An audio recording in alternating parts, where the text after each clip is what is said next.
안녕하세요. 엄마의 수학 교과서입니다.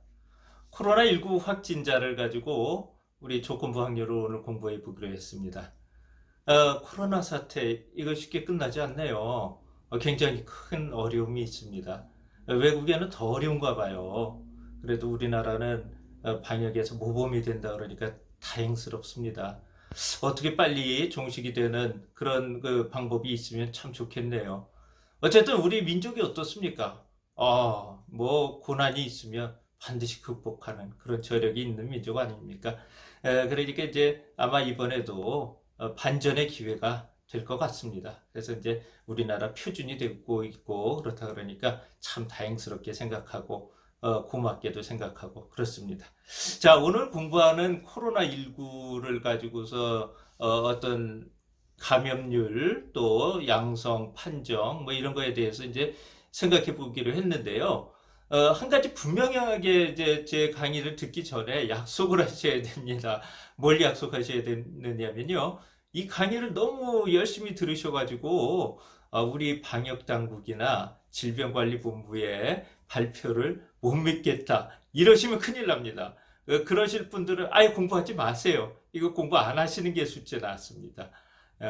우리 방역당국에서 판정하는 거는요. 단지 이것만 가지고 판정하는 거 아닙니다. 그러니까 무조건 아주 믿고 따르셔야 됩니다. 그건 먼저 말씀드리고 공부를 시작해 보도록 하겠습니다.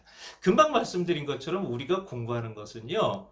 어떤 확진자에 대한 얘기는 조금 미루고요. 뭘 얘기할 거냐면 감염자가 양성이 되는 그런 그 판정의 확률이 어떻게 되느냐. 그거 말씀드리는 겁니다. 예, 그거 수학적으로 이렇게 해석하는 거니까 오해 없으시기 바라고 그거 한번 공부해 볼게요. 제가 그 책에서 소개해 드린 것은요. 이제 100만 명을 기준으로 했을 때 어떤 도시에 100만 명이라고 생각을 했을 때 이 감염률이 10%인 경우 또 1%인 경우 이게 무슨 말인지는 아시겠죠? 감염률이 10%라는 것은 100만 명 중에 10만 명이 감염된다는 뜻이고요. 1%라는 뜻은 100만 명 중에 1만 명이 감염된다. 그런 얘기입니다. 아무튼 그렇게 되어 있을 때 이제 우리가 이제 진단시약이라는 걸 쓰지 않습니까? 그래서 진단시약을 가지고선 이 사람이 양성이냐 음성이냐 이걸 판정하게 되는데 그때 한번 생각해 보세요. 양성으로 감염자를 100% 판정하면 참 좋겠지만 그런 약은 없습니다. 사실은 세상에. 그 신이 아닌 이상 그렇게 될 수가 없잖아요. 그래서 이제 그 진단시약의 정확도가 뭐 99%니 95%니 이런 게 있어요. 뭐 심지어는 90% 이상도 못 믿는 경우도 있습니다만은 아무튼 우리 그 진단시약을 가지고선 이렇게 한다고 할 때 그 진단시약의 정확도가 얼마냐 이게 있습니다. 그런 걸 우리가 상정해 놓고 수학적으로 한번 비교해 보기로 하겠습니다. 그래서 이제 우리 교재에서는 10%가 감염됐을 때 그때 이제 진단시약의 정확도가 99%면 어떻게 된다 이런 게 있었죠. 네, 그런 문제도 있었고요. 거기에 이제 책에 상세히 설명이 되어 있습니다만은 그러면 그보다 조금 좀 극단적으로 비교할 수 있는 것은요. 감염률이 낮을 때예요, 오히려. 왜 그런가 생각해 보세요. 감염률이 낮아야 비감염자가 많지 않습니까? 비감염자가 많으면 지금 우리 이제 표를 보시겠습니다만은 이 표를 보시면 감염률이 1%다 이렇게 되면요. 1%면 99만 명은 비감염자고 1%만 감염자입니다. 그럼 1% 감염자면 10,000명밖에 안 되잖아요. 그럼 99만 명이 이제 비감염자인데요. 그때 정확도가 99%인 경우도 잘 보세요. 우리 표 보시면 감염자 중에 10,000명 중에 9,900명은 양성으로 나오지만 100명이 오류 인원으로 나와요. 음성으로 나온다는 겁니다. 비감염자는요. 99만 명이잖아요. 99만 명인데 그 중에 98만 100명이 음성으로 그대로 잘 나오는데 9,900명은 엉뚱하게 양성으로 나오게 돼 있어요. 그래서 진단시약만 따지면 그렇다는 겁니다. 그러면 결과적으로 이제 양성이 19,800명 되잖아요. 19,800명 되면 그 중에 잘 보면 절반만 감염자잖아요. 그래서 이런 걸 생각하는 것이 아주 어떤 면에서는 엉뚱하게도 극단적으로 이렇게 느껴지기도 합니다.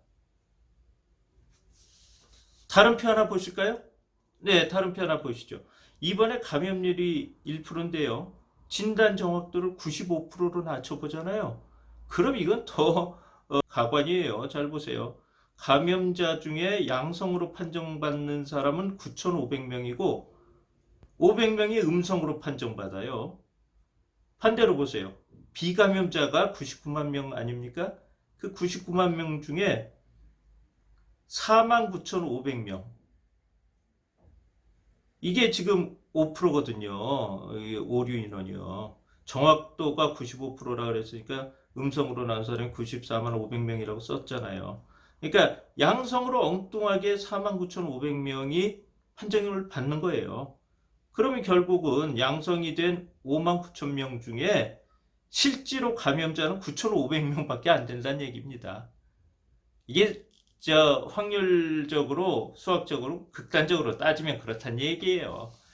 근데 이제 아까도 제가 서두에 말씀드렸듯이 절대로 이것은요, 우리 보건당국에서 확진자를 판정하는 것과는 다릅니다. 지금 양성 인원만 얘기하는 거예요. 양성 인원만.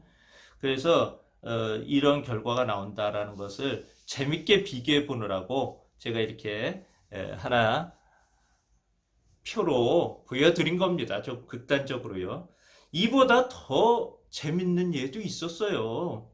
사실은요, 그 미국에서 있었던 일인데, 그 유방암 검사들은 거의 다 하잖아요. 거의 다 이제 여성분들이 하는데, 유방암이 그 걸릴 확률이 1%도 안 된답니다. 1%도 안 되는데, 근데 이제 그 미국에서 그 진단 확률이 90%밖에 안 되는 판정법을 가지고서 이제 이걸 썼어요. 했을 때 금방 말씀드렸잖아요. 감염률이 1%밖에 안 되면 지금 정확도가 95%인 경우에도 엄청나게 오류 인원이 많았잖아요. 그런데 이 진단율이 90%밖에 안 되는 진단 방법을 가지고서는 양성으로 나오는 사람들이 유방암이 아닌 사람이 더 많거든요. 훨씬 많죠. 그래서 유방암을 검진하지 말라고 권유한 적도 있어요, 실제로. 예. 그래서 물론 2차, 3차를 하게 되면 그 정확도가 좀 높아지긴 합니다만은 그런 사례도 있었다는 얘기입니다. 그래서 그 코로나를 지금 겪으면서 우리가 어떤 양성 판정을 받는 그런 사례에 대해서 조금 좀 생각해 봤다. 그런 것을 염두에 두셨으면 좋겠습니다. 지난 강의 중에 문제 해소를 안 한 것이 있나요? 거기에 어떤 문제가 있었느냐면요. 10명의 회원 중에서 회장, 부회장 총무를 뽑는 방법. 그건 뭐 지난번에 말씀드렸죠. 10 곱하기 9 곱하기 8이다. 그래서 720까지다 그랬죠. 그런데 그냥 개를 탈 3명을 뽑는다. 그럼 그것을 6으로 나눈다 그랬죠. 3, 2, 1 곱한 것으로 나누면 됩니다. 그러니까 그거는 이제 그 정도로 이해하시면 되겠고요. 이번에 이제 나오는 문제 중에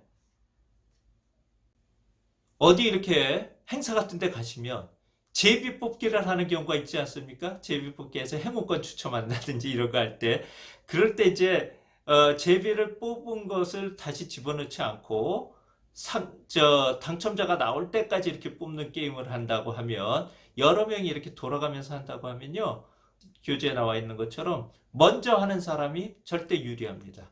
왜냐하면 뒤로 갈수록 기회도 점점 줄어들잖아요. 물론 그렇고요. 그리고 그에 따른 조건부 확률들이 낮아져요.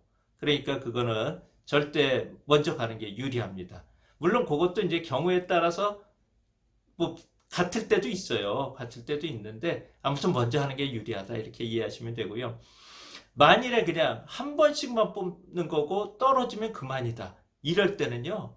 경우가 똑같아져요. 확률이. 그러니까 그럴 때는 좀 우아하게 기다리시는 것도 좋습니다. 그리고 마지막에 보면 이제 수능 알짜 문제가 있는데 수능 알짜 문제는 너무 부담을 갖고 공부는 안 하셔도 됩니다. 그런데 이제 이번에 나온 수능 알짜 문제 잠깐 해설해 드리도록 하겠습니다. 수능 알짜 문제 잠깐 보시면요.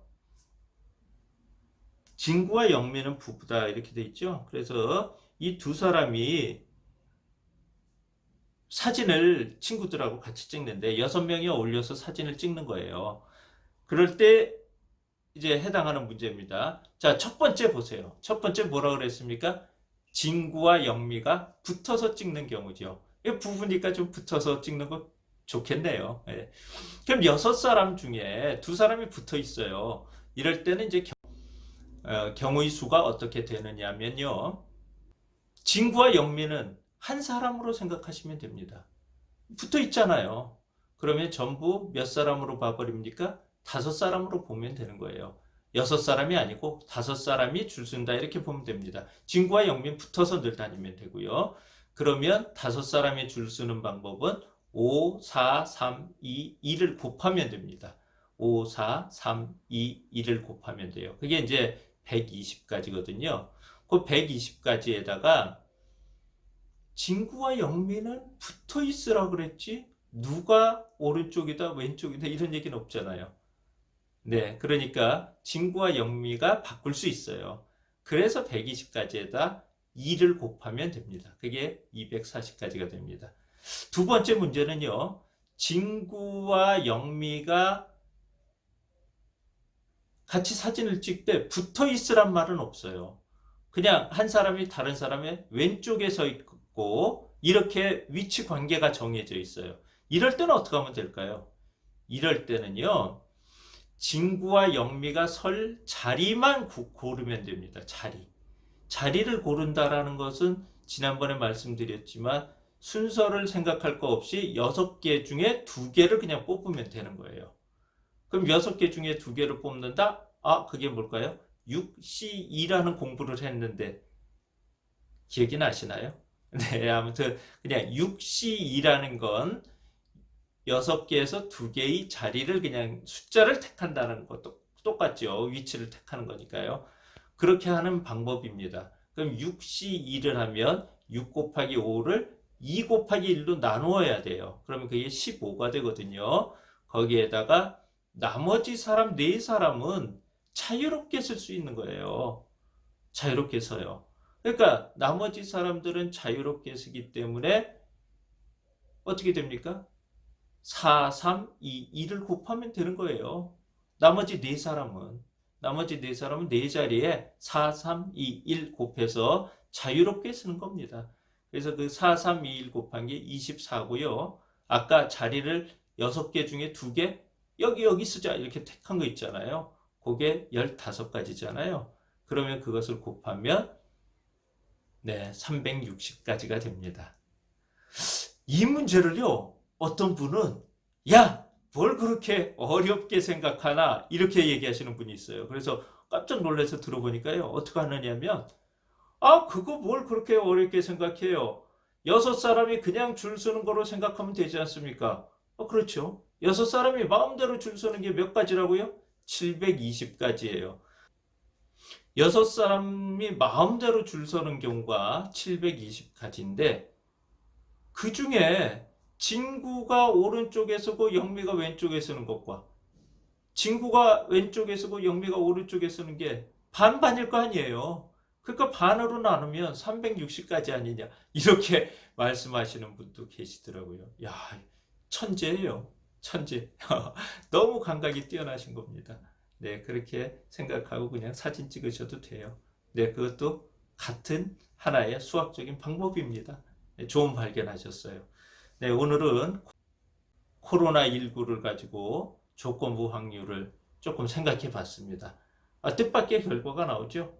네, 재미있는 겁니다. 수학이란 거 재밌어요. 네, 다음에 또 찾아뵙겠습니다. 복동기였습니다.